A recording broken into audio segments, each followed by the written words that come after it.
ونعوذ بالله من شرور أنفسنا من سيئات أعمالنا من يهد الله فلا مضل له ومن يضلل فلا هادي له وأشهد أن لا إله إلا الله وحده لا شريك له وأشهد أن محمدا عبده ورسوله أما بعد فإن خير الحديث كتاب الله وخير الهدي هدي محمد صلى الله عليه وسلم وشر الأمور محدثاتها وكل محدثة بدعة وكل بدعة ضلالة وكل ضلالة في النار السلام عليكم ورحمة الله وبركاته এটা আমি একটু আগে যেমন বললাম যে গত কয়েকদিন আগে প্রিসাইজলি 8 তারিখ জানুয়ারির আমি রিয়াদে ওই আইএপিএইচ বলে ইন্টারন্যাশনাল ইসলামিক পাবলিশিং হাউস তাদের হেড অফিসে গেছিলাম বা তাদের মেইন অফিস যেটা সেটাতে তো বেশ কিছু বই কিনছি আমি তার ভিতরে এই বইটা একটা প্রবলেমস মুসলিমস ফেসড তারপরে বলতেছেন ইন টুডেজ ওয়ার্ল্ড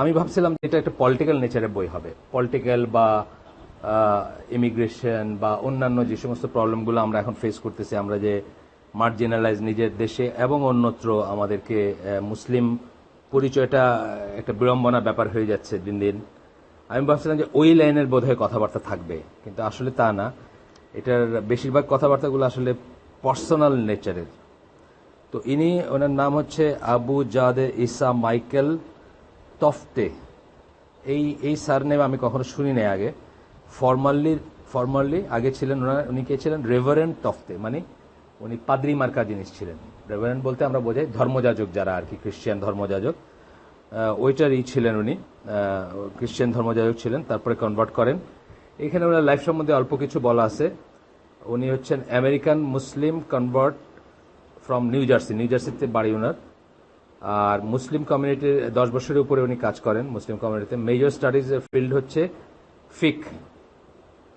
ফিক ইসলামিক জুরিসপ্রুডেন্স ফিল্ড এখানে স্টাডিজ তার মানে বেশিরভাগই তারপরে ধরেন আরও একটু করলেও উনি ক্লাস নিছেন হচ্ছে তাজকিয়ার উপরে পিউরিফিকেশনের উপরে তারপরে প্রেয়ার্স সালাতের উপরে বিয়ের উপরে এবং রোজা এইসবের উপরে অ্যারাবিক মরফোলজির উপরে তার পড়াশোনা আছে ইসলামিক রিটোরিকের উপর আছে থিওলজির উপর আছে উনি অনেক জায়গায় লেকচার দিয়ে বেড়ান ইউনিভার্সিটিতে মসজিদে এবং ক্যাম্পে প্রিজনে ইত্যাদিতে জুমার খুতবাও দেন উনি জুমার খুতবাও দিয়ে থাকেন দিচ্ছেন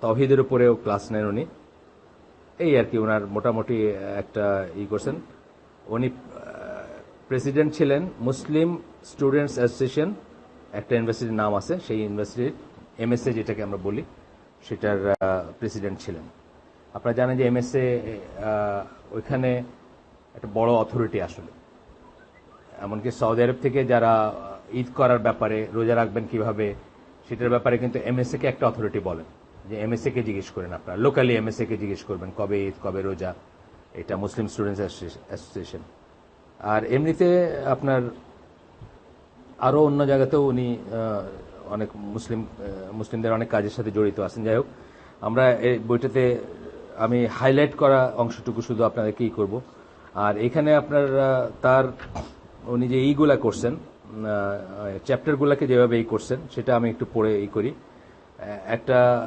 মানে লর্ড শব্দটা রব যে শব্দটা আমরা এটার এটা অনেকে অনেক রকম করে দেখেন না মানে বাংলায় প্রতিপালক বলে অ্যাকচুয়ালি এটা অনেক বড় একটা মিনিং মানে একটা শব্দ দিয়ে একটা ইংলিশ বা একটা বাংলা শব্দ দিয়ে এটা বোঝানো মুশকিল এই জন্য উনি ওয়ার্ড লর্ড হিসেবে একটু করছেন তারপরে ওয়েস্টার্ন ওয়ার্ল্ডে যেহেতু লিখতেছেন উনি ওই দেশের ফিতনা নিয়ে লেখালেখি আরেকটা জায়গায় বলছেন যে জিহাদ রেফার্স টু ফাইটিং ওয়েন বসতে হবে এখন বসতে হবে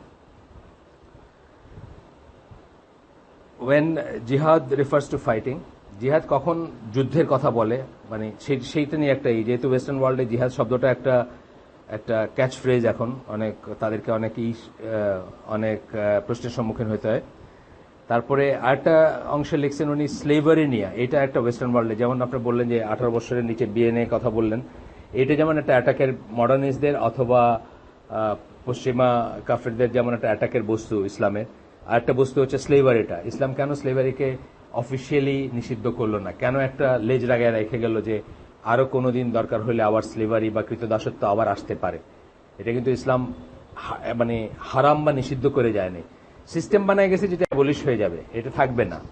কিন্তু এটা কখনো আবার আসতে পারে ফিরে। কখন আসতে পারে? যখন যদি আবার যুদ্ধ হয় কাফেরদের সাথে, যদি আবার ইসলামের আমির, যিনি মুসলিমদের আমির, যদি মনে করেন যে যুদ্ধবন্দী যাদের তাদেরকে স্লেভ হিসাবে উনি বিতরণ করবেন বা স্লেভ হিসাবে চিহ্নিত করবেন, সেটা কিন্তু করার স্কোপ থাকবে। কিন্তু স্বাভাবিকভাবে আপনি একজনের ধরে নিয়ে স্লেভ বানাই দেবেন, এটা আর হবে না কোনোদিন। এটা চিরতরে শেষ, সিস্টেমই নাই এটা। কিন্তু একমাত্র যুদ্ধের ক্ষেত্রে এটা হইতে পারে কখনো, যদি মুসলিম উম্মার আমির যিনি, উনি যদি চান তাহলে হইতে পারে। এই কথাগুলো উনি আলাপ করছেন। এর মনে রাখা উচিত যে উনি একজন আমেরিকান সিটিজেন এবং আমেরিকায় বসবাস করেন, সুতরাং ওনাকে এই জিনিসগুলো প্রায় প্রশ্নের সম্মুখীন হইতে এবং প্রায় উত্তর দিতে হয়, বিধর্মীদের এবং সধর্মীদের প্রশ্নেরও সম্মুখীন হইতে হয়। সুতরাং এটা একটা ব্যাপার, মানে উনি এখানে আনছেন বড় হিসাবে। তারপরে বলছেন, তারপরে চ্যাপ্টারগুলোকে আমি জাস্ট যেহেতু রিভিউ করব বইটা তো আমি পড়বো না, আমি জাস্ট ইম্পর্টেন্ট পার্টগুলো একটু আপনাদের সাথে শেয়ার করব। তারপরে বলতেছেন যে কিভাবে প্রবলেম সলভ করব আমরা, আমাদের সকল causes of all our problems, আমাদের সকল সমস্যার কারণগুলা কি। তারপরে বলতেছেন struggles of the unmarried and the married, আনম্যারিডের স্ট্রাগল এবং ম্যারিডের স্ট্রাগল, মানে যারা বিবাহিত নন তাদের যে স্ট্রাগল আল্লাহর রাস্তায় থাকার, আল্লাহর মতো করে চলার, এবং যারা ম্যারিড তাদেরও যে স্ট্রাগল আমেরিকাতে বা অন্য জায়গায়, সেটাও বলছেন উনি। তারপরে বাবা ছেলে বা বাবা মেয়ে বা প্যারেন্ট চাইল্ড, তাদের ভিতরে যে কনফ্লিক্ট হয় সেটার কজ এবং সলিউশন বলছেন। তারপরে প্রিভেন্টিং প্রবলেমস উইথ নেইবার্স, আমাদের যারা পড়োশী, তাদের সাথে আমাদের যে প্রবলেম হয় সেগুলো কি করে আমরা আটকাতে পারি বা অ্যাভয়েড করতে পারি, অন্য মুসলিমের সাথে যে প্রবলেম সেটা কি করে অ্যাভয়েড করতে পারি, নন মুসলিমদের সাথে যে প্রবলেম সেটা কি করে অ্যাভয়েড করতে পারি, এইভাবে চ্যাপ্টারগুলোকে নিয়ে করছেন। Solving problems by practicing the sunnah daily সুন্নাহ প্র্যাকটিস করবেন এবং প্রবলেম সলভ করবেন। কিভাবে সলভ করবেন? আনসিন ওয়ার্ল্ডের কথা বলছেন। আনসিন ওয়ার্ল্ড মানে জিন বা ফেরেশতা, মেইনলি জিনের কথাই, এবং তার এফেক্ট অন আওয়ার রিয়েলিটি, আমাদের উপর তাদের কি এফেক্ট আছে। আমাদের তো অনেকের কিন্তু দেখবেন, এই কয়েকদিন আগে আমার দিনী ভাই খুব ক্লোজ, আমাদের মানে আমার ওয়াইফের পরিচিত আমার, তো ওরা খুব ভালো, আমরা এই কাপড়টাই খুব পছন্দ করি, ওদের বাচ্চা কাচ্চা নাই। তো উনি বলতেছেন যে আমরা দুইজন ইন্ডিভিজুয়ালি সারাদিন খুব ভালো থাকি, কিন্তু আমি যেই ঘরে ঢোকার পরেই মনে হয় যে আমাদের দুজনের ভিতরে একটা সমস্যা শুরু হয়ে যাচ্ছে, অথচ তারা কিন্তু খুব হ্যাপি একটা কাপল বলে আমরা জানতাম। তো এইটা খুব ইদানিং হচ্ছে, এটার আমি বলেন যে ওয়ান অফ দ্য রিজনস হচ্ছে শায়াতিন, মানে শয়তানরা এইসব করতে চায়। আপনার ঘরে দেখেন এই ব্যাপারগুলো আছে কিনা বা এই জিনিসগুলো আছে কিনা। 2 নম্বর কজ হতে পারে কেউ কিছু করে থাকতে পারে।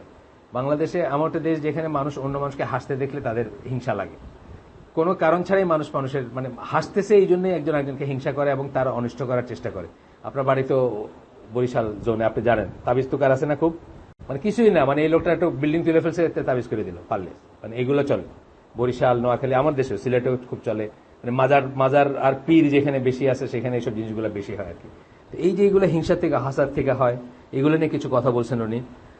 তারপরে how to correctly enjoy the right, সৎ কাজে আদেশ, মন্দ কাজে নিষেধ কারেক্টলি কিভাবে করবেন। এটা করতে গিয়ে তো আমরা দুই সাইডেই করি। একসময় আমরা হয়তো ভয়ে সম্পর্ক নষ্ট হবে এই জন্য মন্দ কাজে নিষেধই করি না, মন্দ কাজের সাথে কোএক্সিস্ট করে যাই, এটা দেখা যায়। আবার একটা দেখা যায় যে খুব হার্ড হইতে গিয়ে আমরা হয়তো তাকে চিরতরে বিমুখ করে দিলাম আর কি, মানে আর কোনোদিন সে ইসলামের ধারে কাছে আসবে না, এটারও দেখা যায় এইটা আমরা। তারপরে আরেকটা বলছেন যে ব্যাকবাইটিং, স্পাইং, এইগুলোর সম্বন্ধে বলছেন। ব্যাকবাইটিং, স্পাইং মানে একে অপরের যে কান শোনা, দেখবেন অনেক সময় ঘরের পাড়তে যাইতেছে, গ্রামে এটা হয়, আপনি কিছু একটা বলতেছেন, হঠাৎ করে দেখলেন যে আপনার নেইবার দাঁড়ায় পড়লো, দাঁড়ায় বাকিটুকু শুনে গেল, এটা হলো মানে স্পাইং এক ধরনের। এইগুলো ইসলামে কিন্তু নিষিদ্ধ ব্যাপার। এগুলো থেকে অনেক খারাপ জিনিস হয়। আপনি অর্ধেক শুনলেন, বাকি অর্ধেক শুনেন নাই, অর্ধেক শুনে আপনি ধরে নিলেন একটা কিছু, বাকি অর্ধেক শুনলে আপনি বুঝতেন যে না, সে আসলে এটা মিন করে নাই। এই জিনিসগুলো নিয়ে আলাপ করছেন আর কি জেনারেল। তো আমি হাইলাইটেড পোর্শনে যাব ইনশাল্লাহ। তো স্লেভারি নিয়ে যেগুলো বলছেন এটা আমরা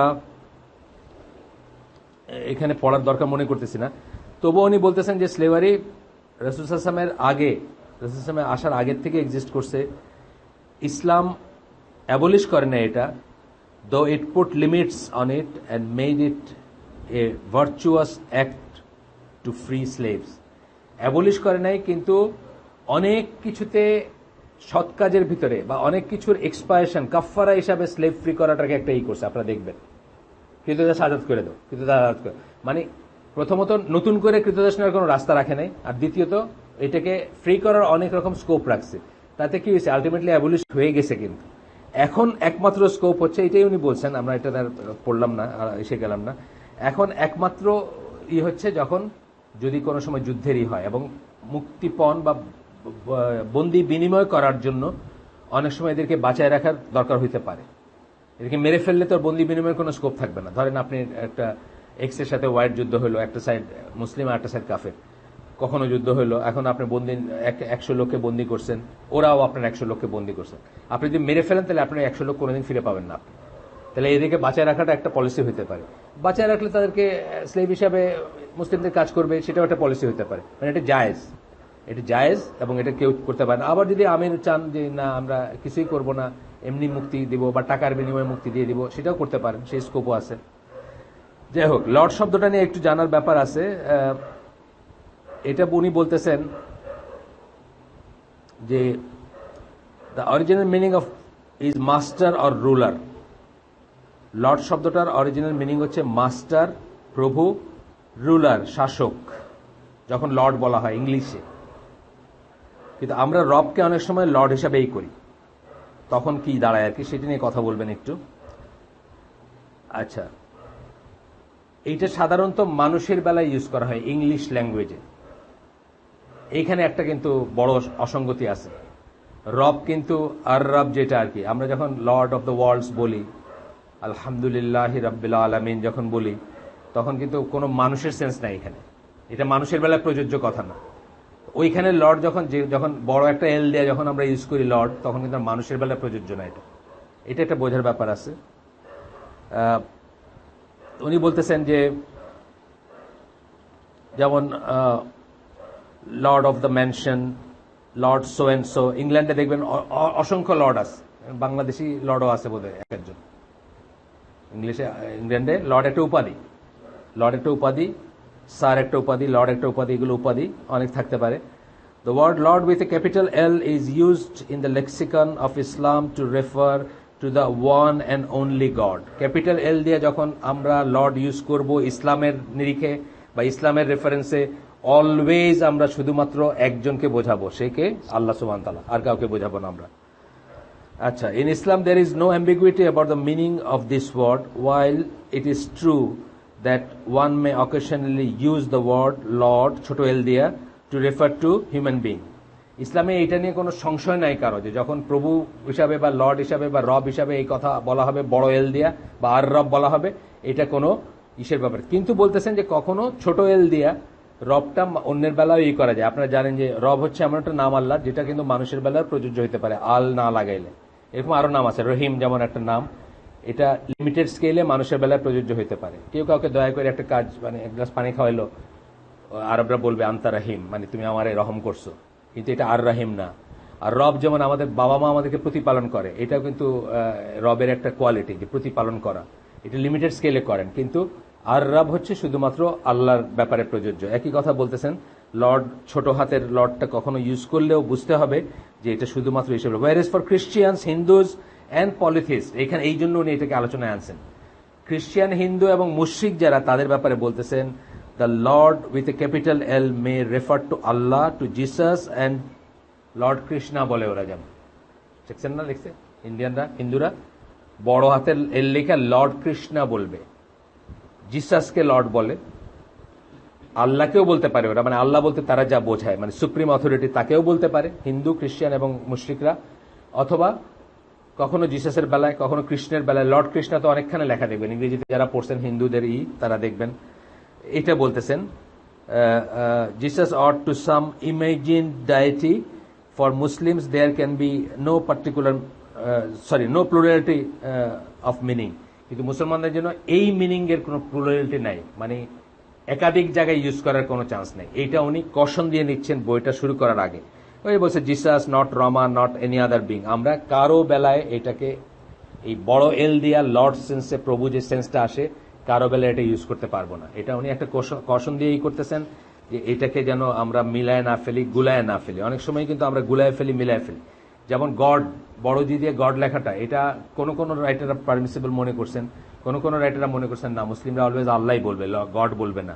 কিন্তু গড যারা পারমিট করছেন তারাও কিন্তু এই সেন্সে করছেন যে এটা আর কারো বেলায় ইউজ হবে না, আর কারো বেলায় বড় জি দিয়ে গডটা কোনো মুসলিম কোনোদিন ইউজ করবে না। যদি করার কোনো স্কোপ থাকে তাহলে এই গড বলে আমরা আল্লাহকে ডাকবো না।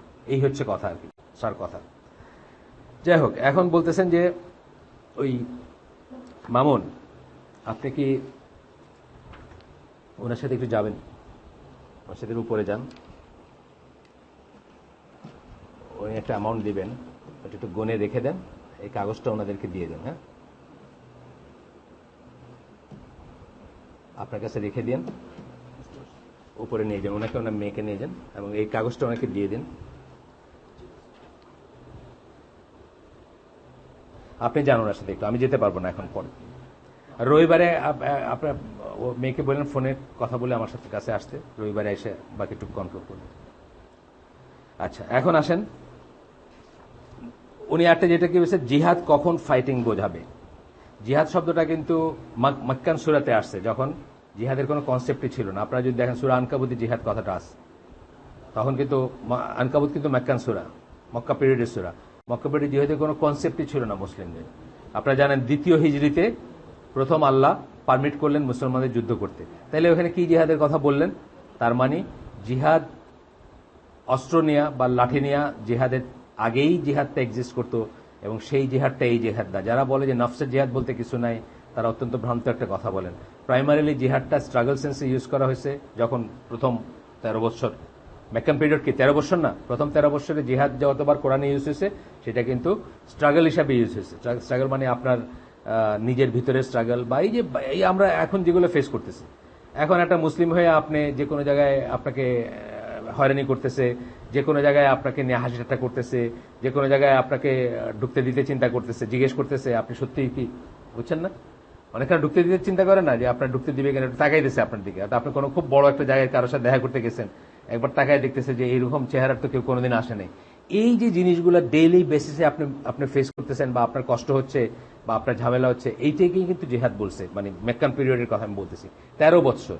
তারপরে 13 আর 2 15, মানে আরো 2 বছর পরে, মদিনায় আসার 2 বছর পরে আল্লাহ প্রথম ডিফেন্সিভ জিহাদটা পারমিট করলেন, যে যাদেরকে ঘর থেকে তাড়াই দেওয়া হয়েছে বা যাদেরকে করা হয়েছে, যাদের উপর অত্যাচার করা হচ্ছে, তারা নিজেকে প্রোটেক্ট করতে বা নিজেদেরকে রক্ষা করতে, ডিফেন্সিভ যেটা বলে আত্মরক্ষামূলক, সেটা করার পারমিশন দেওয়া হলো তাদেরকে। সূরা হাজে আসছে বা অন্যত্র আসছে। তো এটা বুঝতে হবে যে তাইলে ওই কনসেপ্টটা অনেকে বলে, যেমন দুইটাই ভুল। অনেকে বলে যে নফসের জিহাদই শুধু জিহাদ, বা নফসের জিহাদ বড় জিহাদ, এইটা যেমন ভুল। আবার অস্ত্র ছাড়া কোনো জিহাদ নাই, এটাও ভুল। জিহাদ প্রাইমারিলি যখন কথা বলা হয়েছে কোরআনে, সেটা অস্ত্র ছাড়াটাই বোঝানো হয়েছে। এবং আপনারা দেখবেন, আনকাবুরটা আমি রেডিলি মনে আসলো আমার, আপনারা খুঁজে দেখবেন অনেক মেক্কান সূরাতে অনেক জায়গায় আছে, আরো জায়গায় আছে জিহাদ কথাটা, মেক্কান সূরাতে আসছে অনেক জায়গায়। আচ্ছা, তো এখানে কন্ডিশন বলতেছেন যে জিহাদের কতগুলো কন্ডিশন আছে, সেই কন্ডিশনগুলোর ভিতরে উনি একটু আলাপ করতেছেন। এখানে আমি যেটা হাইলাইট করছি সেটা পড়তেছি, যে it should take place only under an Islamic authority that raises the banner for such jihad. জিহাদের কন্ডিশন নিয়ে আলাপ করছেন উনি, অনেক কন্ডিশন আছে, অনেক কন্ডিশন আছে, রুল আছে, নিয়ম আছে, কন্ডিশন আছে, দ্যাট নিড টু বি মেট। মানে এটা আগেই হবে, মানে জিহাদ শুরু করার আগেই, যদি ফিজিক্যালটা বলতেছেন উনি, সেই কন্ডিশনগুলো এই করতে হবে। প্রথম রুল বলতেছেন is that people are not to be fought because of what they believe or to coerce them to accept Islam. দুইটা কথা বললেন, তাদের ধর্মবিশ্বাসের জন্য তাদের এগেনস্টে যুদ্ধ করা যাবে না, এবং জোর করে তাদেরকে ইসলামে আনার জন্য যুদ্ধ করা যাবে না। দুইটা কথা বললেন। তারা যে বিশ্বাস করে, মানে খ্রিস্টিয়ান, বিশেষ করে people of the book, Christian, ইহুদি যারা, তারা যেটা বিশ্বাস করে, তারা তো জিসাসে, মানে ঈসা আলাইহিস সালামরে আল্লাহর ছেলে মনে করেন না, এই জন্য কিন্তু আপনি তার সাথে যুদ্ধ করতে পারবেন না, আর তাকে মুসলিম বানানোর জন্য যুদ্ধ করতে পারবেন না জোর করে। এটা জানেন তো, এটা কিন্তু পারবেন না, এটা নিয়ম নাই। লা ইকরাফিদ দিন কিন্তু এই প্রসঙ্গে আসছে, এই আয়াতটা যারা জানেন, সূরা বাকারা 256 নম্বর আয়াত, লা ইকরাফিদ দিন, আপনি জানেন তো, এই প্রসঙ্গে আসে, আহলে কিতাবদের প্রসঙ্গে, মুসলিমদের প্রসঙ্গে কিন্তু আসে নাই। আহলে কিতাবদের ভিতরে যাদের আপনি জোর করে তাদেরকে মুসলমান বানাতে পারেন না, এই জন্য আসছে। এই কথাটা উনি হাইলাইট করতেছেন এখানে। তো first rule is that people গেল।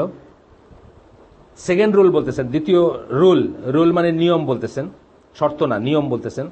দ্য সেকেন্ড রুল হচ্ছে is to fight only those who fight you. আপনি তাদেরকে সাথে যুদ্ধ করবেন যারা আপনার সাথে যুদ্ধ করে। কথাটা বোঝা গেল? খুব খুব কি কথা। আলী রাদিয়াল্লাহু আনহু বা ওমর রাদিয়াল্লাহু আনহুর সময়কার ইগুলা দেখবেন যে যুদ্ধগুলা, তারা ওমর রাদিয়াল্লাহু আনহুর সময় বিশেষ করে বিধর্মীদের সাথে অনেক যুদ্ধ হয়েছে, ধরেন পার্সিয়ানদের সাথে হয়েছে, নানা জায়গায় হয়েছে, কাফেরদের সাথে। সবসময় তারা তিনটা টার্ম করছে। একটা হচ্ছে যে ইসলাম গ্রহণ করো, না হয় জিজিয়া দাও, বশ্যতা স্বীকার করো। ইসলাম গ্রহণ করো না, ইসলাম গ্রহণ করো তো ভাই, ইসলাম গ্রহণ না করলে বশ্যতা স্বীকার করো, জিজিয়া কর দিতে শুরু করো, ট্যাক্স আছে দিতে শুরু করো, আমরা যুদ্ধ করব না। থার্ড অপশন হচ্ছে যুদ্ধ করা। ওই দুটো যদি না করো তাহলে আমরা তোমাদের সাথে যুদ্ধ করবো। এই ছিল নিয়ম। এটা বলতেছেন যে fight only those who fight you, তাদের সাথে যুদ্ধ করবেন যারা আপনার সাথে। Never initiate unprovoked expression, sorry aggression. Unprovoked মানে আপনাকে কেউ কিছু করে নাই, আপনি খামাখাই একটা করবেন, সেটা করবেন না। আপনাকে কেউ কিছু করে নাই, শান্তিপূর্ণভাবে আসেন, পাশাপাশি আসেন, আপনার বশ্যতা স্বীকার করছে, আপনার জিজিয়া দিতেছে, আপনি গিয়া সকালে একবার তাদেরকে রেড করলেন, বিকালে একবার রেড করলেন না, এটা করতে পারবেন না। সূরা বাকারার 190 নম্বর আয়াত এটার দলিল হিসাবে উনি বলতেছেন। That means that Muslims are only allowed to fight back rather than initiate fighting. তাদেরকে only allowed to fight back, initiate করবে না ফাইটিং। কিছু কিছু জায়গায় যেখানে ইনিশিয়েট করবে সেটার পিছনেও ওদের একটা কারণ থাকবে। যেমন ধরেন মোহাম্মদ বিন কাসেম সিন্ধে আসছিলেন, আপনারা জানেন না, মোহাম্মদ বিন কাসেম সিন্ধে আসছিলেন। পোর্ট কাসেম ওই জায়গাটার নাম, করাচির পাশে একটা পোর্টের নাম এখন পোর্ট কাসেম। শুধু আরব দেশ থেকে আসছিলেন কেন? একজন অত্যাচারিত মহিলা একটা চিঠি লিখছিল, তার সিকিউরিটি, তার কান্না বা তার অ্যাপিলের জন্য ওনারা মোহাম্মদ বিন কাসেম সিন্ধে আসছিলেন এবং হিন্দু ইসের সাথে ফাইট করছিলেন এবং দখল করে নিয়েছিলেন বা মানে বিজয় লাভ করছিলেন এখানে। এইটাও কিন্তু একটা প্রভোকেশন, এটাও কিন্তু মানে মুসলমানরা একদম শান্তিপূর্ণ একটা জায়গায় বা কোনো কারণ ছাড়া একটা জায়গায় গিয়ে অ্যাটাক করে নাই। দেয়ার ওয়াজ এ রিজন, না, এটা কারণ ছিল। তো এটা বুঝতে হবে। কখনো কখনো মানে খুব রেয়ার কেসে বা কখনো কখনো কিছু ছাড়াও মুসলমানরা একটা দেশই করতে পারে, যখন তারা মনে করবে যে এইখানে ইসলাম প্রতিষ্ঠার জন্য উপযুক্ত একটা সময় এবং তারা ওই তিনটা কন্ডিশনে দাওয়াত দিবে এবং করবে। এবং এটার পিছনে কারণ হচ্ছে যে আল্লাহর জমিনে আল্লাহর কথাটা সুপ্রিম হবে। এটা হচ্ছে আমাদের জীবনের একটা বিশ্বাস এবং একটা মোটো। এটা সবসময় থাকবে, আগেও ছিল। কিন্তু এই পর্যায়ের মানে এই পর্যায়ের যে ধরেন আরেকটা দেশে যাওয়া বা সেই দেশকে ইসলামী ইসের আন্ডারে নিয়ে আসা, এই জিনিসটা কিন্তু অনেক পরে আসছে, প্রথম দিকে ছিল না, অনেক পরে আসছে। সেটা যখন ইসলাম একটা শক্তি হয়েছে বা ইসলাম একটা স্টেট হিসাবে আসছে বা ইসলাম যখন পাশের একটা দেশকে সাহায্য করতে পারে, এইরকম পর্যায়ে। যেমন ধরেন মিয়ানমারে কি মানুষগুলো খুব অত্যাচারিত। আজকে যদি বাংলাদেশ একটা খুব স্ট্রং ইসলামিক কান্ট্রি থাকতো হইতো এবং খুব স্ট্রং একটা শক্তি হইতো যাদের নিজেরা নিজেদেরকে ডিফেন্ড করতে পারে বা ওইরকম ন্যাচারালি তাদের কথা বলার একটা থাকতো যে মিয়ানমারের মুসলমানদের তোমরা এটা করো না, ওটা করো না, এটা বলতে পারতো। কিন্তু আজকে এটা বলা কি মিনিংলেস। আজকে আপনার সেই ক্ষমতা নাই, আপনার সেই ইমান নাই, আপনার সেই ইন্টিগ্রিটি নাই, আপনার সেই বুঝ নাই। আজকে আপনি একজন বা দুজন মুসলিম মিয়ানমার নিয়ে কি মনে করলেন বা ওইখানে গেলেন, এটা কোনো মিনিংলেস জিনিস। এটা ফিতনাই করবে, মানে এখানেই ফিতনা তৈরি করবে। এটা বোঝার ব্যাপার আছে। যাই হোক, তারপরে বলতেছেন যে আরেকটা বলতেছেন, but fighting back includes fighting against actual aggression as well as provocatively addressing real threats of aggression. Actual aggression আর রিয়েল থ্রেটস অফ অ্যাগ্রেশনও হইতে পারে।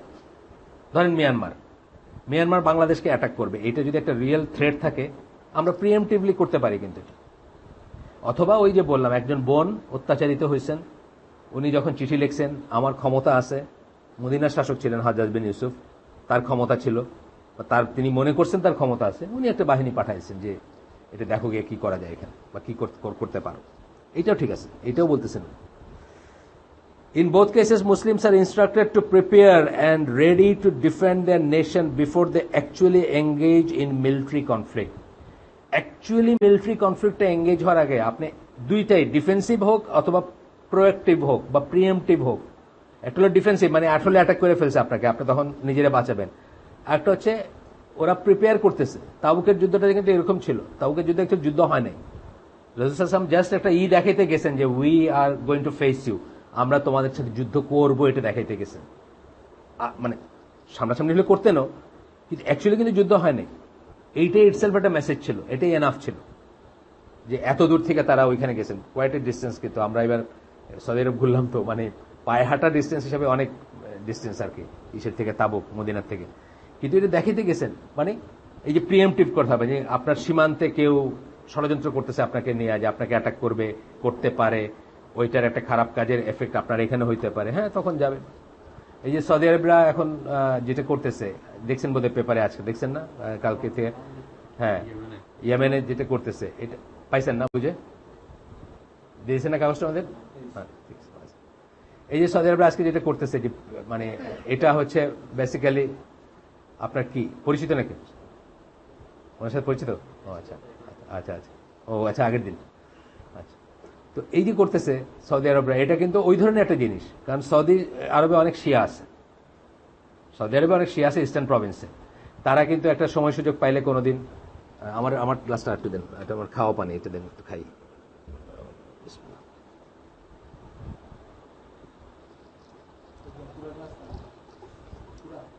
তাদের যদিও ডিসিশনে ভুল আছে, তারা প্রথমে আল কায়দারে দমন করার জন্য এই হুতিগুলারে জাল দিছে, মানে উস্কায় দিছে। এখন দেখা যেতেছে আর এগুলো কন্ট্রোল করা যাইতেছে না। এখন কি ওই জিনিসটা তার দেশে যে কোনোদিন ছড়ায় পড়তে পারে। তাদের ইস্টার্ন প্রভিন্সটা কিন্তু অনেক শিয়া আছে। ইস্টার্ন প্রভিন্স বলতে যেটা অয়েল রিচ প্রভিন্স, যেটা আপনার ইরানের পাশাপাশি, যেটা ইরানের সাইডে যেটা আর কি, ইরান ইরাকের সাইডে যেটা।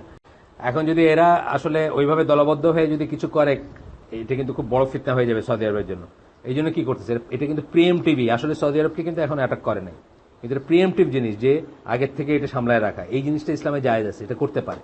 যদি কি করতে হবে আপনারা বলতেছেন যে ইন আইদার কেস আপনাকে প্রিপেয়ার হইতে বলা হয়েছে, প্রিপেয়ার হইতে বলেছে। প্রিপেয়ার হইতে বলা মানে কি, আপনি রেডি হবেন, আপনি প্রস্তুতি নেবেন, আপনি শক্তি সঞ্চয় করবেন, টাকা পয়সা শক্তি যাই হোক, এমনি মানে ইমোশনের বেসিসে এইখান থেকে মিয়ানমার চলে যাবো আর গিয়ে একটা কিছু করে ফেলবো, এগুলার কোনো দলিল নেই, কোনো কিছু, এগুলা মানে জাস্ট ফিতনা আর কিছু না। এগুলোকে আমরা একটা নামই বলবো, শুধু ফিতনা আর কিছু না। তো যাই হোক, এখন বলছে কি ready to defend their nation before they actually engage in military conflict. Actual কনফ্লিক্টের আগেই আপনার প্রিপারেশন নিয়ে রাখার কথা বলছেন আল্লাহ রসুল। There are other conditions that this book will discuss. আরো কন্ডিশন আছে, আরো শর্ত আছে। প্রথম শর্ত কি বলেন, শক্তি সঞ্চয় করবেন বিফোর অ্যাকচুয়াল কনফ্লিক্ট, সোজা কথা। এই একটা ক্লজেই তো আমাদের এখানকার সমস্ত প্রচেষ্টা, যারা যেখানে এই নাম নিতেছেন, সমস্ত প্রচেষ্টা মিনিংলেস হয়ে যায় এই একটা কন্ডিশনে। যাই হোক, আরো কন্ডিশনগুলো আমরা দেখি একটু। আর একটা কন্ডিশন হচ্ছে, it should take place only under an Islamic authority. Islamic authority থাকতে হবে, অথবা মানে কি স্টেট বলেন, খেলাফত বলেন, নাম যাই বলেন, authority that raises the banner of such জিহাদ। যে ফ্ল্যাগ উড়াবে কোনটা, এরকম একটা জিহাদের। আচ্ছা, it is not following the Sunnah at all for many individuals, for any individual or self-appointed group of Muslims. Self-appointed group কেন বললেন? নিজের একটা গ্রুপ। আমি আজকে গোলাপ শাহ মাজারের ওখানে দাঁড়ায় বলতে পারি যে আমি কুরাইশ, আমি ইসলামী ওয়ার্ল্ডের খিলাফা, আপনারা সবাই আমার কাছে বায়াত নেন। এটা হলো সেলফ প্রোক্লেম। সেলফ প্রোক্লেম বলতে নিজেদেরকে ডিক্লেয়ার করে ফেললাম। আর আমরা মেথোডোলজি কি জানি, ইসলামী মুসলিম উম্মার আমির সিলেকশনের মেথোডোলজি কি জানি? আমির সিলেক্ট করবেন কারা? আগে পড়ছি, বহুবার পড়ছি, আমরা আবারও বলতেছি, পিপল হু টাই এন্ড আনটাই। এটা ইমাম নববীর কথা, আমার কথা না। যারা বাঁধে এবং খোলে। বাঁধে এবং খোলে কারা? দুই শ্রেণীর মানুষ। একটা হচ্ছে মুস্তাহিদ আলেম, যারা নিজেরা ইজতিহাদ করতে পারেন। আর দুই নম্বর হচ্ছে গোত্রপতি যারা। গোত্রপতি সৌদি আরবের আগের পটভূমিতে ছিল, ধরেন হারবি বা এইসব অবশ্য নাম আছে না কত, হলে কাহতানি, এই ট্রাইব ওই ট্রাইব, এরা গোত্রপতি। আজকের ইসে সারা মুসলিম উম্মার গোত্রপতি কি হবে? পাকিস্তানের প্রেসিডেন্ট, বাংলাদেশের প্রেসিডেন্ট, ধরেন কথার কথা আমি বলতেছি, বা জর্ডানের রাজা, এরকম এরা হবেন গোত্রপতি। এরা সবাই, এবং মুস্তাহিদ আলেম যারা মুসলিম উম্মার, তারা যদি বলেন যে এই গোলাপ শাহ মাজারের সামনে যে দাঁড়াইছে তারে আমরা, কালো ফ্ল্যাগ তো আমিও বানাইতে পারি, কালো ফ্ল্যাগের কাপড়ের গজ হলো 8 টাকা ধরেন, বা 10 টাকা বা 50 টাকা, আপনিও চাইলে একটা বানাইতে পারেন না? আমি একটা কালো ফ্ল্যাগ নিয়ে এখন গোলাপ শাহ মাজারের দাঁড়ায় বললাম যে আমি মুসলিম উম্মার খলিফা, আপনি মানবেন কি না? মানে হ্যাঁ, আপনি হাইসেন না, উড়াই দিতে পারবেন না। এটা দুইটা কন্ডিশন দেখতে হবে। একটা হলো এই যে পিপল হু টাই এন্ড আনটাই, মানে এর মধ্যে দুই শ্রেণীর মানুষ। মুস্তাহিদ আলেম যারা দুনিয়াতে আছেন, তারা কি আমাকে আমির মানলেন? আর দুই নম্বর হচ্ছে গোত্রপতি যারা, তারা কি আমাকে মেনে নিল কিনা। এটি খুব ইজি জিনিস। এটা হইলেই আপনি করতে পারেন। কিন্তু এইটা যত গ্রুপ এই পর্যন্ত এই পর্যন্ত যত গ্রুপ বর্তমান পৃথিবীতে আমাদের ধরেন কিছুটা পাস্টেও ধরেন, এখন থেকে 100 বছর আগের কথাও ধরেন, যত গ্রুপ ক্লেম করছে তারা কিন্তু এই কন্ডিশনগুলো ফুলফিল করে না বা এই শর্তগুলো ফুলফিল করে না। It is not following sunnah at all for any individual or self-appointed group. Individual মানে ব্যক্তি অথবা সেলফ অ্যাপয়েন্টেড গ্রুপ মানে নিজে নিজের একটা গ্রুপ বানায় আইসিডির একটা ব্যানার তুলে দিলাম আর কি যে আমরা এইটা সুন্নাহ বিরুদ্ধ। Of Muslims to wage war on behalf of a nation, জাতির নাম নিয়ে, মুসলিম উম্মার নাম নিয়ে আপনি বা একটা জাতের নাম নিয়ে আপনি যুদ্ধ করবেন, এটা আপনার জন্য জায়েজ না। ইনস্টেড, তার পরিবর্তে আপনার কি করা উচিত? Muslim should be united under the single authority of imam or খলিফা, একজন খলিফা বা ইমামের সিঙ্গল অথরিটির আন্ডারে আপনি ইউনাইটেড হবেন, except in the case war an individual needs to defend his own family. কিন্তু এক্সেপশন কোথায় আছে? আর আপনাকে এটা তো বাংলাদেশে প্রযোজ্য, এটা তো কাফেরের দরকার নেই। ঢাকাইতে আপনার অ্যাটাক করছে, এই যে কয়দিন আগে আমাদের আমাদের আমাদের পাশের গ্রামে খুব এক্সেপশনালি একটা ডাকাতির ঘটনা ঘটলো, সব মসজিদ থেকে অ্যানাউন্স করে দিচ্ছে, কিভাবে জানি বাইরে হয়ে আসছে, সব মসজিদ থেকে অ্যানাউন্স করে দিচ্ছে। আরে বা মানে মানুষ বুঝছেন না, মানে ওই ব্যাটেল ক্রাই টাইপের হইলো, মানুষজন সব গেল বা মানে ডাকাতরা ভাই গেছে, সে নিয়ে গেছে জিনিসপত্র নিতে পারছে, যাই হোক, কিন্তু ধরা পড়লে একেবারে একটারও কোনো থাকতো না, একদম শিওর। একটা মব বুঝছেন না, মাস মসজিদের ইসের থেকে যখন অ্যানাউন্সমেন্ট যায় তখন মাস আপ্রাইজাল হয় ডাকাইত আর কি। যাই হোক, এখন কথা হলো যে এক্সেপশন কখন বলছেন? আপনার নিজের ফ্যামিলি এবং প্রপার্টি যখন আপনি অ্যাটাক করবেন, অ্যাটাক হবেন বা অ্যাটাক হয়েছে, তখন কিন্তু আর আপনার কারোর জন্য ওয়েট করার ব্যাপার নাই, তখন আপনাকে যা করে পারেন ডিফেন্ড করতে চেষ্টা করবেন। অফকোর্স এখানে যান বাঁচানো ফরজ এবং প্রপার্টি ডিফেন্ড করার ভিতরে থাকবে, একটা চয়েসের ব্যাপার থাকবে, সেটা কেস বাই কেস আসবে, সেটা অন্য জিনিস। Or to help his neighbour to do so, অথবা আপনার নেইবারের যদি অ্যাটাক হয়, এই যেটা বললাম আমাদের এই মসজিদের অ্যানাউন্সমেন্টের পিছনে কিন্তু এটাই ছিল কারণ, যে এটা কালেকটিভ একটা রেসপন্সিবিলিটি, কারণ এই লোকালয়টা ভিতরে ডাকাইত পড়ছে, এই সেন্সে আর কি তারা বলছে। তো এটা বলতেছেন যে এটা আর্লি মুসলিমদের ইসে এবং কোরআন এবং সুন্নাহর টেক্সট দিয়ে এটা করা, মানে এটা সাপোর্টেড। হুযায়ফা মানে কোরআনের আয়াতটা হচ্ছে সূরা নিসার 83 নম্বর আয়াত, যেখানে আল্লাহ বলতেছেন যে মুনাফিকরা যখন তাদের কাছে আসে পাবলিক সেফটি অর ফিয়ারের ব্যাপার যদি হয়, ও আচ্ছা এটা অন্য জিনিস, they spread it about if only they had referred it to the messenger. ও আচ্ছা, এটা হচ্ছে যে দলিলটা বলতেছে নিষেধ, মানে কোনো একটা কিছু ছড়ায় পড়ার আগে কোনো একটা খবর বা কিছু, এটা হচ্ছে সূরা নিসার 83 নম্বর আয়াত, তাদের উচিত লিডারের কাছে নিয়ে যাওয়া। যে মুনাফিকরা যখন একটা কিছু ছড়ায় দেয়, ধরেন অমুক আসতেছে অ্যাটাক করতে বা এখানে ওরা ষড়যন্ত্র করতেছে, এইসব কথাই কি হলে আপনি ইন্ডিভিজুয়ালি যখন আপনি রিয়েক্ট করেন বা ইন্ডিভিজুয়াল একটা কিছু করতে যান, আপনি বিপদ ডেকে আনেন, তো তখন বলতেছেন যে তারা যদি কেবল ব্যাপারটা নবীর কাছে নিয়ে যেত, মানে লিডারের কাছে নিয়ে যেত, লিডারের কাছে নিয়ে গিয়ে বলতো যে এরকম শোনা গেছে বা এরকম হচ্ছে, তাহলে কি হইতো? And to such of them as are in authority, অথবা নবীর কাছে, অথবা যারা অথরিটিতে আছে, যারা লিডার, যারা গোত্রপতি, যারা আমির, তাদের কাছে যদি নিয়ে যেত, those among them who are able to think through the matter would have understood.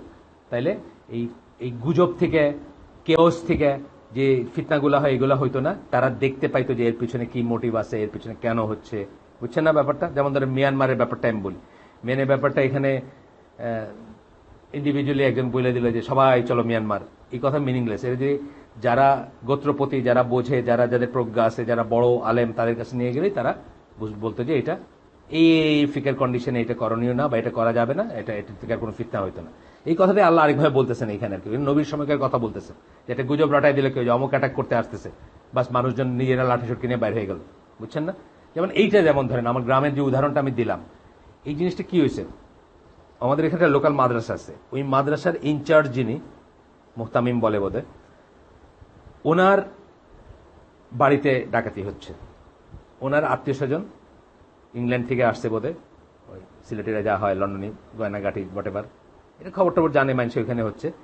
উনি কিন্তু খবরটা দিচ্ছেন মাদ্রাসা এবং মসজিদে, মাদ্রাসা এবং মসজিদ থেকে অ্যানাউন্সমেন্টটা করা হচ্ছে। তার মানে কি ব্যাপারটা একটু ওয়েল থট জিনিস, কিন্তু এটা গুজব না, মানে একটা বাড়ির থেকে একটা চিৎকার করে বলে নাই চোর ডাকায় তার সবাই আগে গেছে, তা না, কিন্তু এটা ওয়েল কোঅর্ডিনেটেড। আমি শুনতেছি আমাদের ফজরের সময় যতটা মসজিদের আজান শোনা যায়, ধরেন হয়তো 20টা মসজিদের আজান শোনা যায়, প্রত্যেকটা মসজিদ থেকে অ্যানাউন্স হচ্ছে সেম, বুঝছেন তো, একটা কনসার্টের জিনিস ছিল এটা।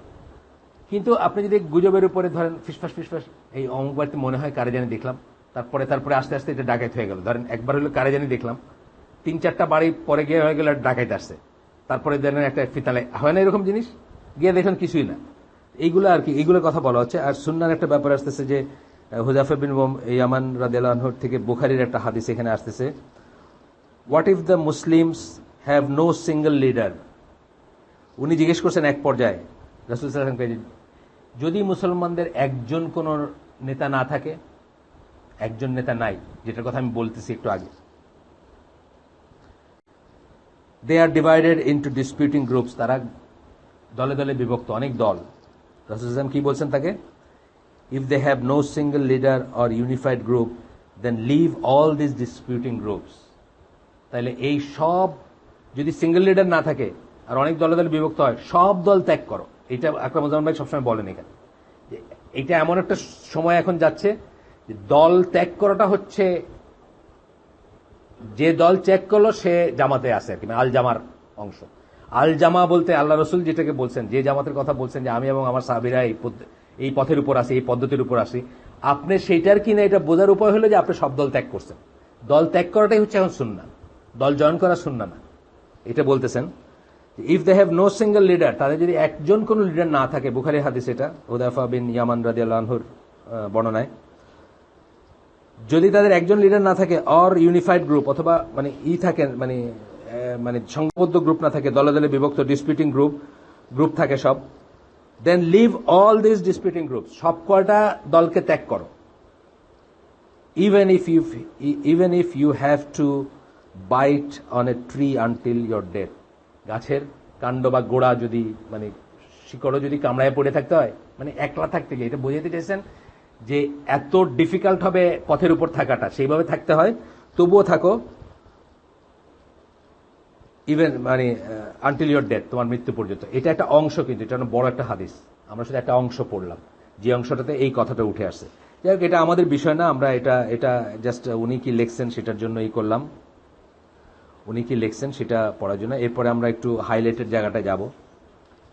উনি প্রথমেই একটা জায়গা ডেডিকেট করছেন প্রিফেসে,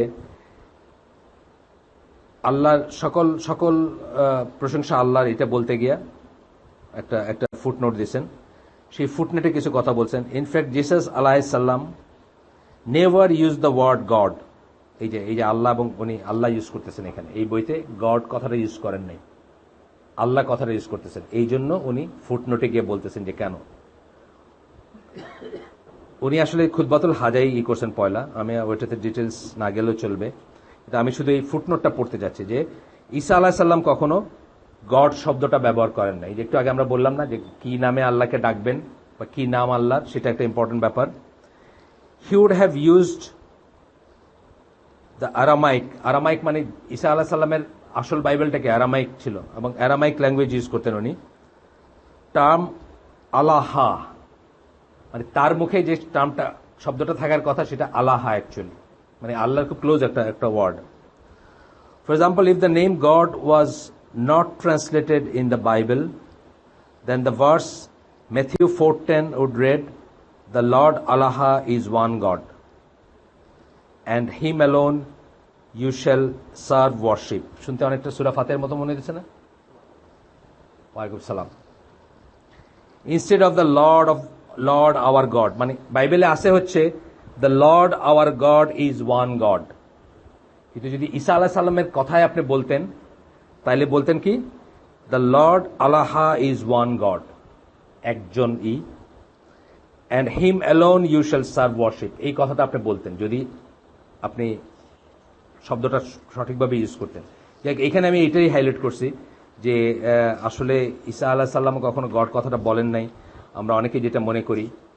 তো এখানে মেথডস অফ সলভিং প্রবলেম, প্রথম প্রবলেম বলতে গিয়ে আমি আগে বলছিলাম যে আমি প্রথমে মনে করছিলাম যে এইটা বোধহয় পলিটিক্যাল প্রবলেম বা ইন্টারন্যাশনাল প্রবলেম বা বহুজাতিক প্রবলেম, আসলে তা না, পার্সোনাল নেচারের প্রবলেমগুলো দিয়ে শুরু করছেন।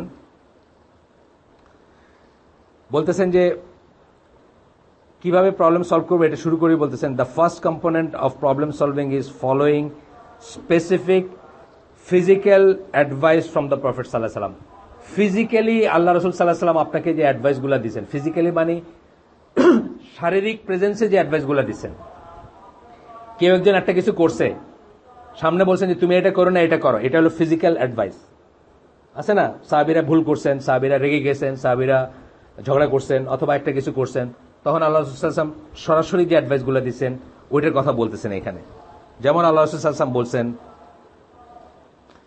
এই আমরা একটা উদাহরণ পড়ব, দুইজন ব্যক্তির ভিতরে একজন আরেকজনকে ঝগড়া করতেছেন, একজন আরেকজন দোষারোপ করতেছেন কোনো একটা কারণে। আমরা দেখি না প্রায় যে মসজিদে দেখেন সামনে দিয়ে যাইতেছেন কেন আপনি, এটা আপনি এখানে দাঁড়ায় রয়েছেন, অনেক রকম হয় না ডিসপিউট, যদি একটা ডিসপিউট হচ্ছে, তখন একজনের চেহারা লাল হয়ে গেছে রাগে, একদম লাল হয়ে গেছে এবং তার দেখা যাচ্ছে এই যে শিরাগুলা, এই শিরাগুলা রাগ হলে শিরাগুলা কিন্তু ফুলে ওঠে অনেক সময়, সেরকম হয়েছে।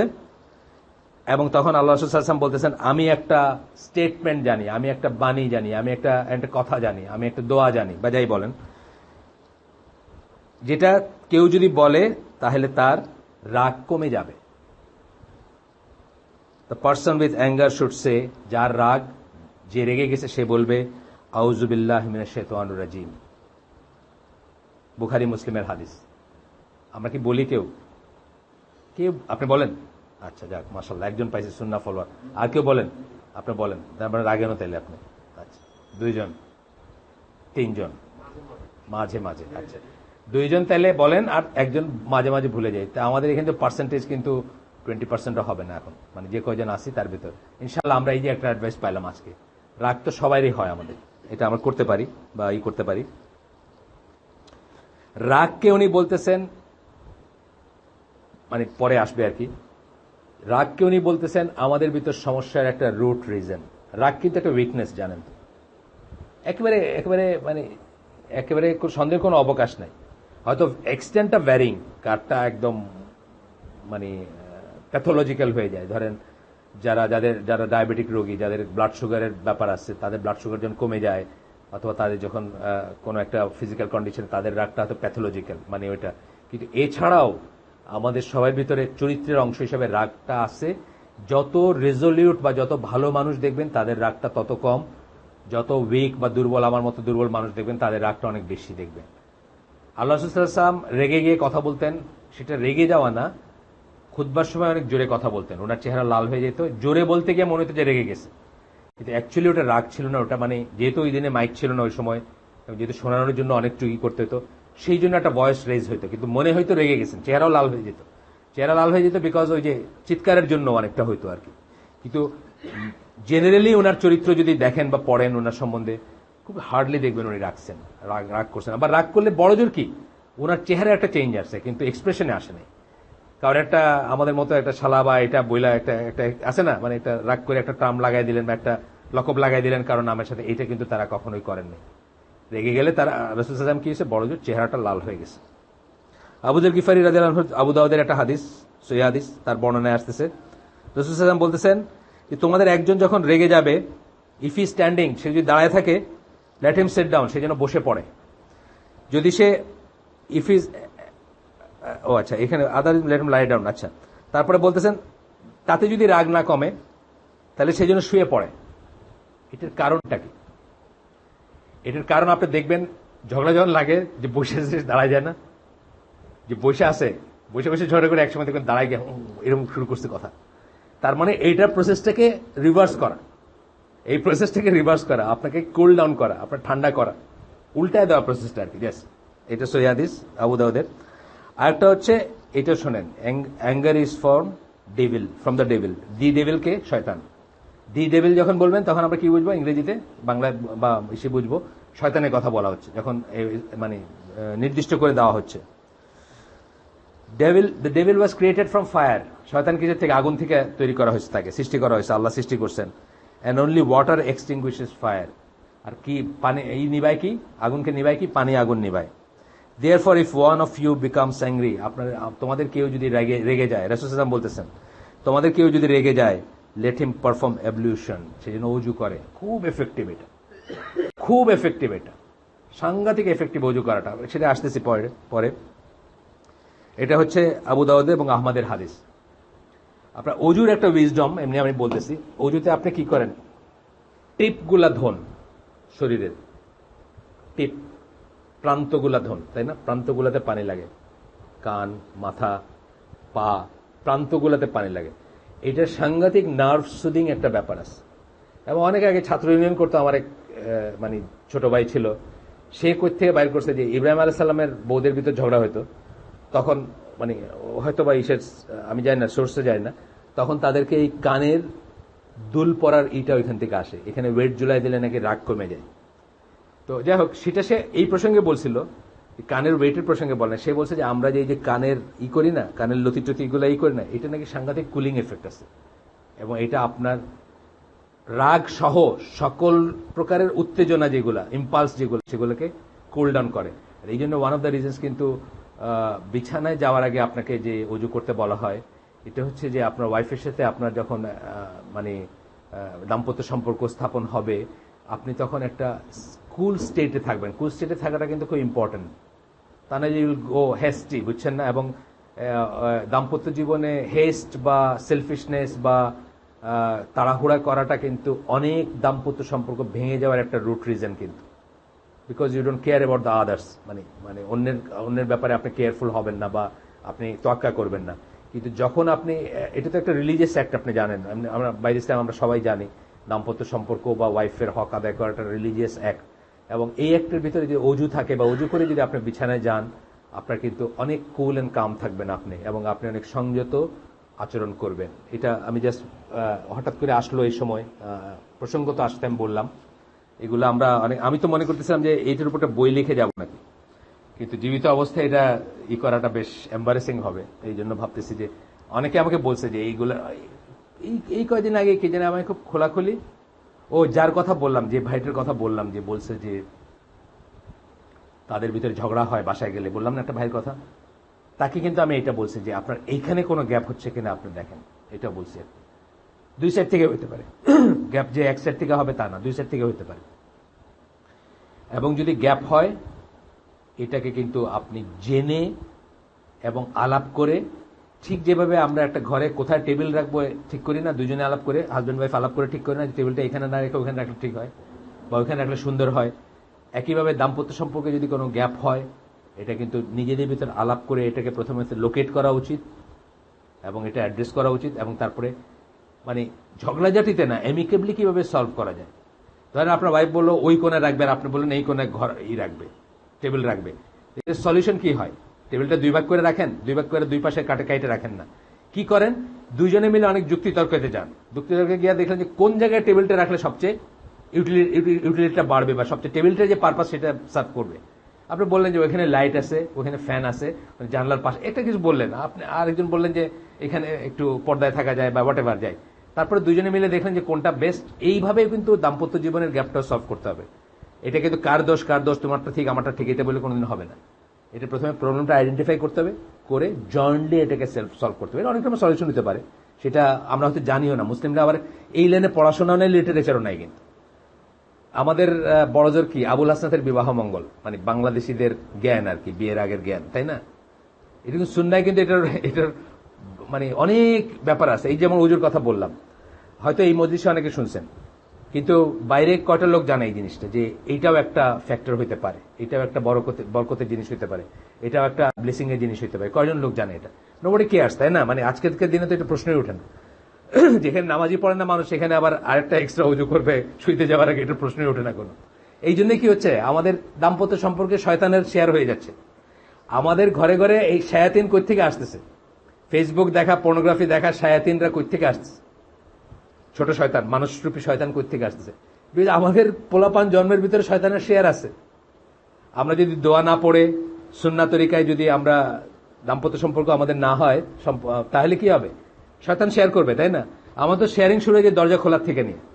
দরজা খোলার সময় আমাদের কি বলার কথা? আল্লাহর নাম নেওয়ার কথা, সালাম দিয়ে ঘরে ঢোকার কথা। না হলে কি বলছেন আল্লাহ রসুল? শয়তান বলবে যে আমার রাত্রে থাকার জায়গা হয়ে গেছে। তারপরে খাইতে গিয়ে কি বলছেন? আল্লাহর নাম নিতে হবে, নাহলে শয়তান বলবে যে আমার থাকার জায়গা হয়েছে, খাওয়ার জায়গা হয়েছে, খাওয়ার ব্যবস্থা হয়েছে।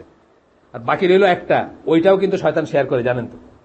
ওইটাও শয়তান শেয়ার করবে যদি আপনি সুন্নাহ অনুযায়ী বা প্রপারিটি না হয়। তারপরে যখন দেখবেন আপনার ছেলে আপনার কথা শুনে না, বা আপনার ছেলে সারা রাত ফেসবুকে বসে থাকে, আপনি আফসোস করার কোনো কারণ নেই। আপনি এটার বীজ বপন করছেন অনেক বছর আগে, 20-30 বছর আগে এটার বীজ বপন করছেন যে আপনার ছেলে এরকমই হবে, হওয়ার কথা আর কি। তারপরে যদি আল্লাহ তাকে করেন সেটা অন্য কথা, আল্লাহর রহমত সেটা। কিন্তু আমরা যে সুসন্তান চাইবো, সুসন্তান চাইতে গেলে গ্রাউন্ড ওয়ার্ক আছে, পেছন থেকে শুরু করতে হবে, চিন্তা ভাবনা। এগ্রি করেন? আর কেউ কেউ ডিসএগ্রি করলে বলেন, ডিসএগ্রি করলে আমি ডিবেট করবো তার সাথে, যে ডিসএগ্রি করলে বললেন, ভয়েস আওয়াজ তুললেন, অসুবিধা নাই। ওই যে উনি বলছেন, ওনার এক ডাক্তার বোন বলছে যে আমি যতদূর বুঝি, কি বলছে, এটা বিয়ার বয়স না। আয়েশা রাদিয়াল্লাহু আনহাকে যে বয়সে বিয়ে করছেন রাসূল সাল্লাল্লাহু আলাইহি ওয়াসাল্লাম, এটা বিয়ার বয়স না। মানে উনি ডিসপিউট করতেছেন, উনি ডিবেট করতে যাচ্ছেন আল্লাহ রসুলের একটা অ্যাকশনকে।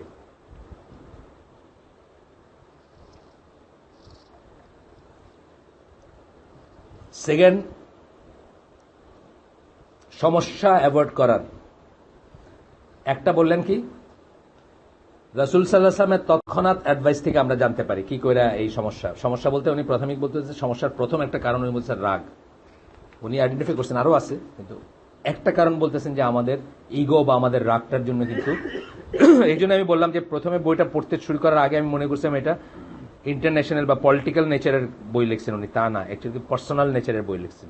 মুআমালাতে আমরা ডেইলি লাইফে যে সমস্যাগুলো হয় সেগুলো লিখছেন। 2 নম্বরটা বলছেন তওবা করা, আল্লাহর কাছে তওবা, আল্লাহর কাছে মাফ চাওয়া, তওবা করা আপনার এই ইস্যু থেকে আপনাকে বাঁচায় রাখতে পারে, এই প্রবলেম থেকে বাঁচায় রাখতে পারে।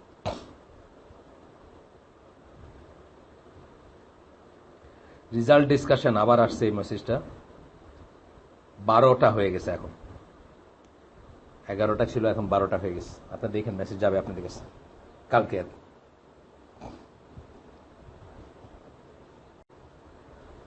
রাসূল সাল্লাল্লাহু আলাইহি ওয়াসাল্লাম অনেক হাদিস পাবেন যেখানে তওবার কথাটা নিয়ে আসছেন। এখানে মুসলিমের একটা হাদিস প্রথমেই, turn you people in repentance to Allah and beg pardon of him. I turn to him in repentance 100 times a day. আল্লাহর কাছে টার্ন টু মানে তাবা মানে আপনি তো জানেন, মানে তওবাটা হচ্ছে অ্যাকচুয়ালি টার্নিং টুয়ার্ডস আল্লাহ। আপনিও আল্লাহর দিকে ফিরবেন, আল্লাহ আপনার দিকে ফিরবেন। এই কথাটা আল্লাহ কোথায় ইউজ করছেন? সূরা তওবার একটা জায়গায় ইউজ করছেন। ওই যে 3 জন সাহাবী ছিলেন যারা তাবুকের যুদ্ধে যান নাই, তারা আল্লাহর দিকে ফিরলো, মানে আল্লাহর দিকে তওবা করলো এবং আল্লাহ তাদের দিকে ফিরলেন। এই কথাটা আছে, কিন্তু অ্যাকচুয়ালি প্রাইমারি মিনিং হচ্ছে আল্লাহর দিকে ফিরা, সেকেন্ডারি মিনিং হচ্ছে ক্ষমা চাওয়া, মাফ চাওয়া বা তওবা করা। তো বলতেছেন যে আল্লাহর দিকে ফিরো এবং মাফ চাও আল্লাহর কাছে। আমি প্রতিদিন 100 বার আল্লাহর কাছে তওবা করি। মুসলিমের হাদিস। আল্লাহ রাসূল সাল্লাল্লাহু আলাইহি ওয়াসাল্লাম যদি 100 বার আল্লাহর কাছে তওবা করার রিজন থেকে থাকে, আমাদের তো আমার মনে হয় লাখখানিক বার হওয়া উচিত আর কি, মানে প্রপোর্শন যদি ধরেন, বা আরো বেশি, হয়তো আরো বেশি হতে পারে। কাজেই আমরা এই জিনিসটা করবো এবং তওবা করার সবচেয়ে উত্তম, এই পরে আসবে অবশ্য ইসের ব্যাপারে। আপনাদের খুব কষ্ট, যত কষ্টই হোক, আমি খুব স্ট্রাগল করেও পারি নাই, বা আমার জীবনে আমি অনেক বড় ফেলিওর, এটা তাহাজ্জুদে রেগুলার হওয়া। এটা আপনারা চেষ্টা করবেন, 2 রাকাত হইলেও চেষ্টা করবেন। বেশি যদি না পারেন 2 রাকাত হইলেও চেষ্টা করবেন, কারণ ওই সময়কার তওবা বা ওই সময়কার আল্লাহর দিকে ফেরার আলাদা সিগনিফিকেন্স, আলাদা হাইট, আলাদা আলাদা ফজিলত এটা। দেন দিনের বেলা এমনি একটা কিছু করে একটা, মানে বুঝছেন না, ওই সময় আপনারা রিফ্লেক্ট করার অনেকই বেশি। সারা দুনিয়া ঘুমাইতেছে, সবাই চুপ, আপনি একা আল্লাহর মুখামুখি। আপনি এরপরে আপনি ফজরের নামাজে যাবেন, সালাতে যাবেন। এটা কিন্তু মানে এটার একটা সুইটনেস আছে। যারা এনজয় করে তাদেরকে জিজ্ঞেস করে দেখেন, যারা রেগুলার তাহাজ্জুদে তাদেরকে জিজ্ঞেস করে দেখেন তারা কত এনজয় করে এই সময়টা, এতে তওবা করা বা আল্লাহর কাছে কান্নাকাটি করা। এটা একটা পার্টিকুলার ওয়ে। যাই হোক, এরপরে আবু মুসা আল আশআরীর এই বর্ণনা একটা হাদিস, আবারও মুসলিমের হাদিস। আল্লাহ রাসূল সাল্লাল্লাহু আলাইহি ওয়াসাল্লাম বলতেছেন, Allah will continue to stretch out his hand. Allah তার হাত বাড়ায় যেতে থাকবেন আপনার জন্য হাত বাড়ায় দিবেন, তার সাহায্যের হাত, তার ক্ষমার হাত, তার দয়ার হাত, তার করুণার হাত। In the night so that the Sinners of the day May repent.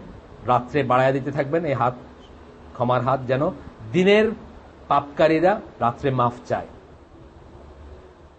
And continue to stretch his hand in the daytime so that the sinners of the night may repent. এবং দিনের বেলাও হাত বাড়ায় রাখবেন আল্লাহ, যাতে রাত্রে যারা গুনাহ করছে তারা যেন তওবা করতে পারে। মানে দিনে রাতে আল্লাহর হাত বাড়ানো থাকবে, রাত্রে হাত বাড়ায় রাখবেন যেন দিনে যারা পাপ করছে তারা রাত্রে ক্ষমা চাইতে পারে, আর দিনে বাড়ায় রাখবেন কেন? যারা রাত্রে পাপ করছে তারা দিনে ক্ষমা চাইতে পারে। মুসলিমের হাদিস এটা। Until the sun rises from the West, কবে পর্যন্ত এই সুযোগটা থাকবে? তবার সুযোগ, যতক্ষণ সূর্য পশ্চিম দিক থেকে না ওঠে। এটা কিন্তু তবার লিমিট। কেন? এই সময় কাফের মুশরিক যত অবিশ্বাসী সবাই বলবে যে হ্যাঁ আল্লাহর কথাই তো ঠিক ছিল। এই সময় আর তবার মানে হবে না। তবার ভিতরে একটা বিশ্বাসের এলিমেন্ট থাকতে হবে, এটা আপনারা মনে রাখবেন। বিশ্বাসের এলিমেন্ট, ইমানের একটা এলিমেন্ট থাকতে হবে। যখন আপনি নিশ্চিত হয়ে যাবেন, ইয়াকিন আসা পর্যন্ত আল্লাহ ইবাদত করতে বলছেন। সূরা হিজর 99 নম্বর আয়াত। ইয়াকিন আসা মানে কি? মৃত্যুর ফেরেশতা দেখা। মৃত্যুর ফেরেশতা দেখলে সবাই আল্লাহ বিশ্বাস করবে, সবাই ইয়াকিন আনবে, সবাই তওবা করবে। তখন আর তওবার কোনো মিনিং নাই, তখন ইবাদতের কোনো মিনিং নেই। ওর আগে পর্যন্ত আল্লাহ করতে বলছেন। তাহলে বিশ্বাসের একটা এলিমেন্ট থাকবে। সানরাইজিং ইন দ্য ওয়েস্ট মানে সূর্য যখন পশ্চিম দিকে উঠবে, কাফের মুশরিক যত দুনিয়ার আছে সবাই বলবে হ্যাঁ আল্লাহ তো ঠিকই বলছিল। তখন কিন্তু সবাই তওবা করবে বা করতে চাবে, তখন আর তওবা কবুল হবে না। এই কথায় হাদিসে আরেকভাবে আসলো।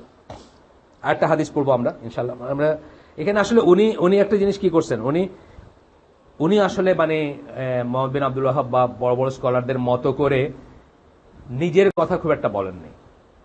উনিও হাদিস কোরআনের ভিতরে সীমাবদ্ধ রাখছেন, মানে আর উনি প্রত্যেকটা চ্যাপ্টারের ভিতরে মানে একটা জায়গায় গিয়েই অলমোস্ট প্রত্যেকটা চ্যাপ্টারে উনি একটা জিনিসই করছেন। আমি আপনাদেরকে বলি, মানে এক্স্যাক্টলি পড়ে শোনাই।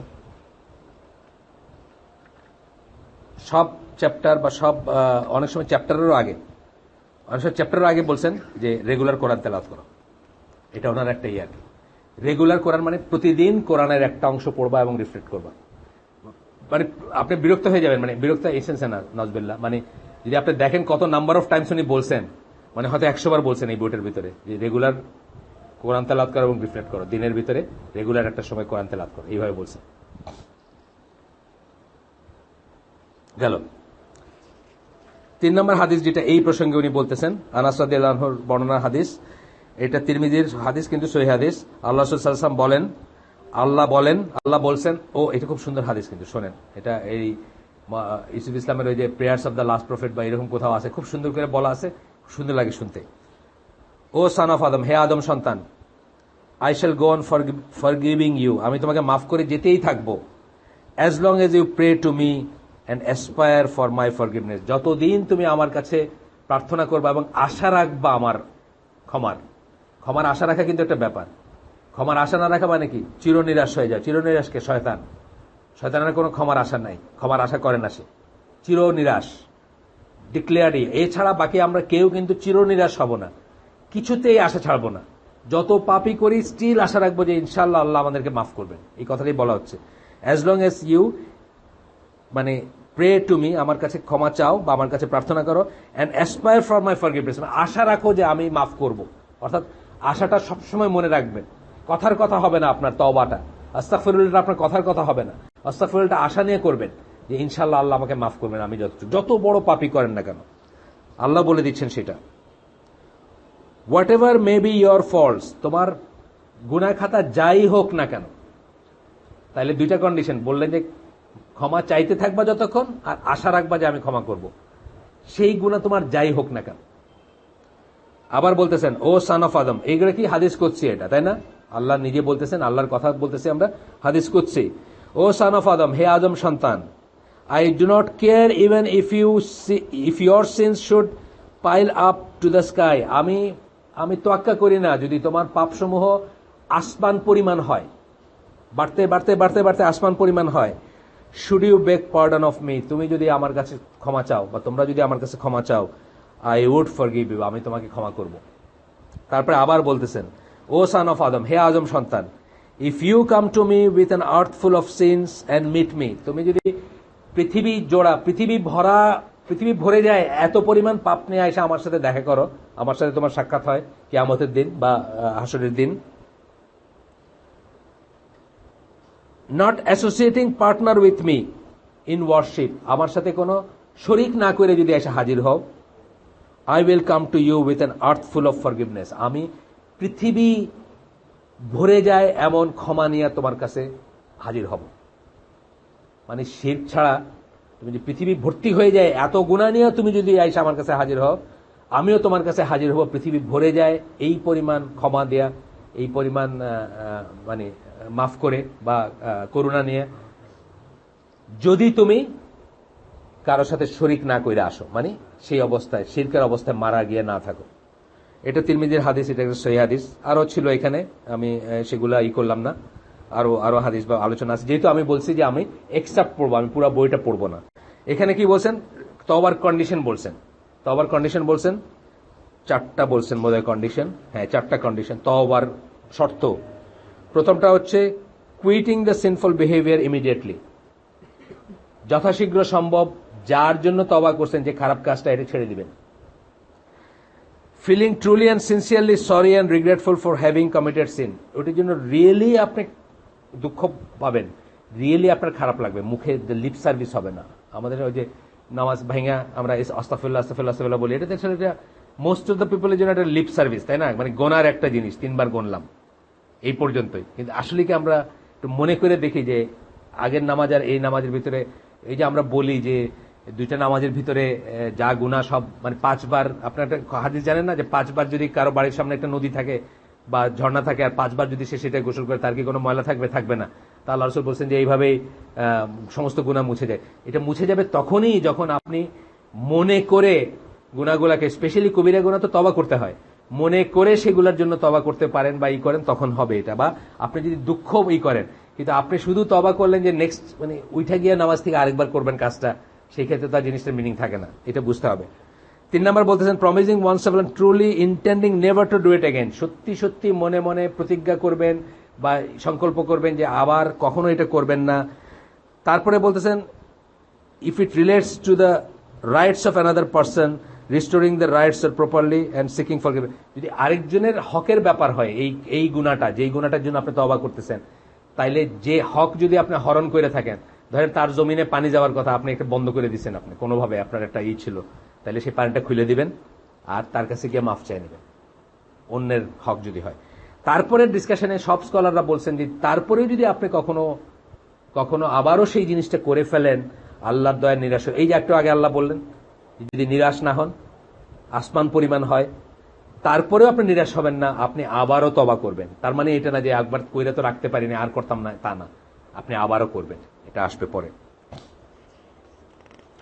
গেল। এরপরে বলতেছেন যে এটা মানে আমরা আগে একটু বলে ফেলছি, আবার বলি, তারপরেও সবাই জানি আমরা এখানে এই মজলিসে যারা আসি মোরলে জানি, তারপরেও when are the best times to make supplication, দোয়া করার বেস্ট সময় কোনটা?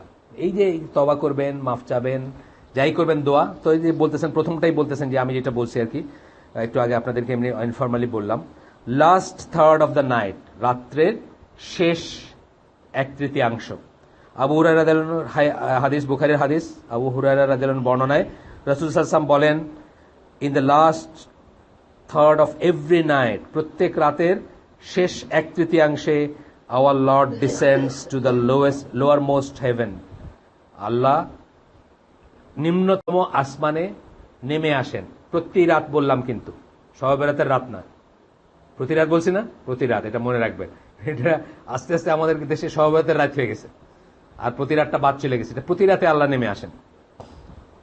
আল্লাহ বলেন কি বলেন, হু ইজ কলিং মি, আমাকে কে ডাকে, so that I may answer him, যেন আমি তার ডাকে সাড়া দিতে পারি। কে ডাকতেছে আমাকে, কে ডাকে আমাকে? হু ইজ আস্কিং মি, কে আমার কাছে চাচ্ছে কিছু, কে চায় আমার কাছে কিছু বা চাচ্ছে, so that I may grant him, যেন আমি তাকে ছেড়ে দিতে পারি। আল্লাহ আরো বলেন who is seeking forgiveness from me, কে আমার কাছে ক্ষমা চাচ্ছে, ইস্তেগফার করতেছে কে, তওবা করতেছে কে, so that I may forgive him, বুখারীর হাদিস। তাইলে আমরা পাইলাম একদম সরাসরি হাদিস থেকে পাইলাম লাস্ট 1/3। এখানে আরো হাদিস আসছে যেখানে লাস্ট পার্ট অফ দ্য নাইটের কথা আসছে, আমি সেইগুলো গেলাম না, আমি অন্য গোলাতে গেলাম। First and second call to prayer, আজান এবং ইকামতের মাঝখানে দোয়া কবুলের সময়, আমি কি সবাই জানি, মোরলেস জানি, এখানে এই মজলিসে আমি মনে করি আমরা সবাই জানি বোধ হয় এগুলা। তবুও হয় কি যাই নাও তো আমলটা করতে পারি না। মসজিদে ঢোকার যে দোয়ায় কয়েকটা পার্ট আছে, এগুলো তো সবাই জানি আমরা, তারপরে কিন্তু এক একটা ছুটে যায়। কোনোদিন দরুদ ছুটে গেল, কোনোদিন ডান পা আগে দেওয়া ছুটে গেল, কোনোদিন ওই সে দোয়াটা ছুটে গেল, বা বিসমিল্লাহ বলাটা ছুটে গেল। বিসমিল্লাহ কিন্তু বলা উচিত, মানে যখন দরুদটা বলবেন তার আগে হয়তো একটা অংশ ছুটে গেল। সো আমরা জানলেও আমরা আবার একটু নিজেদেরকে ঢালাই দিচ্ছি বা নিজেরা একটু রাখতেছি। 48 আমাদের তো কখন আসবে? 12টার দিকে। 12টা দিকে আসে, 2 মিনিট আমি শেষ করে দিচ্ছি, যেটুকু হচ্ছে আল্লাহ তৌফিক দিয়েছেন। অনেকদিন পরে আমরা আসছি, অনেকে জানেও না আসলে। কালকে বিকালে তো করছি, ডিসাইড করছি। আমাদের ট্রেজারার সাহেব আমাকে একটু আগে একটা মেসেজ দিয়ে জিজ্ঞেস করছেন আজকে কি হালাকা আছে নাকি। আমি বললাম হ্যাঁ আছে তো, উনি মেইল লেখেন নাই রাত্রে আর কি। যাই হোক, রাত্রেই ডিসাইড করছি যখন আপনার সাথে কথা বললাম, আপনার সাথে কথা বললাম যে আপনারা বাচ্চার বাপ বা স্কুল এতদিন চলে নাই বা কি, আপনারা কি মনে করতেছেন। সুরা আর কি, আমার সুরা আর কি এই ফর্মে হয় আর কি, সবসময় তো আর বৈশাখ দিয়ে সুরা হবে না আর। যাই হোক, আজান এবং ইকামতের মাঝখানে আনাস রাদিয়াল্লাহু আনহু বর্ণনায় হাদিস, a supplication made between the first call of prayer and the second call to prayer is not rejected. এটাকে রিজেক্ট করেন না আল্লাহ। আহমদ, আবু দাউদ, তিরমিজির হাদিস। আচ্ছা, এরপরে হলো কি সেজদায়, এটা আমরা সবাই জানি, এগুলো সবাই জানে, আবার জাস্ট ঢালাই দিচ্ছি। সেজদায় এক সময় ফরজ দোয়ার পরে, এখানে আমার একটু পজ নিয়ে একটা কথা বলার দরকার আছে। হানাফি মসজিদে আমরা যারা নামাজ পড়ি, অনেক অস্বস্তি অ্যাভয়েড করতে কিন্তু আমরা আবার অনেক রহমত থেকে বঞ্চিত হই। যেমন দেখা যায় দোয়াটা অ্যাভয়েড করতে গিয়া অনেকে দাঁড়ায় সাথে সাথে নামাজ শুরু করে দিল, অনেকে আবার তাড়াতাড়ি করে ভাইগা কেমনে বাইর হয়ে যায় সেটা করলো। আমরা কিন্তু অনেক বড় একটা রহমত থেকে করতেছি, কারণ ওই যে লিস্টটা আমরা দিছি এই যে দোয়ার, এই দোয়াগুলো কিন্তু প্রত্যেক ওয়াক্ত পড়ে দেখেন আলাদা একটা প্রশান্তির ফিলিং আছে। আমি কিন্তু হানাফি মসজিদে আমার পজিশনকে চেঞ্জ করি, আমি ওদের সাথে হাত তুলি না, আমি ওদের অংশগ্রহণ করি না, কিন্তু আমি পুরা লিস্টটা উইথ দ্য এক্সেপশন অফ এশায় আমি পুরা লিস্টটা করি না, কারণ এশায় ট্র্যাপড হয়ে যাওয়ার একটা থাকে। পয়লা দ্বিতীয় রাকাতে ট্র্যাপড হলে ওই লোক ভীতির পড়ে আপনার পিছিয়ে যে আছে, তারপরে আবার আরো 2 রাকাত বৈশা নফল পড়বে, ততক্ষণ পর্যন্ত আপনার ট্র্যাপ। তো এশা ছাড়া বাকি নামাজগুলোতে আমি কি করি, পুরা আপনার তসবিগুলা বা পুরা এই জিকিরগুলো আজকারগুলো শেষ করে আমি হাত তুলে আল্লাহর কাছে পার্সোনালি দোয়া করি। কেন? এই যে ফরজ নামাজের পরে ফরজ সালাতের পরে দোয়া কবুল হওয়ার একটা সময়, এটা থেকে আমি নিজের বঞ্চিত করতে চাই না। ওদের সাথে এই করে গিয়ে আমি লাফ মাইরা 3 লাফে বাইরে গিয়া পরে দিয়া ওই রাস্তায় আপনার ধরেন মুদির দোকানের সামনে নেইবারের সাথে আলাপ করলাম দিনকাল কেমন চলতেছে, এটার ছাড় মনে করি এখানে বসে থাকাটাই আমি তাদের বিদাতে পার্ট নেই না, তাদের ওই হাত তুলে দোয়াতে আমি পার্ট নেই না।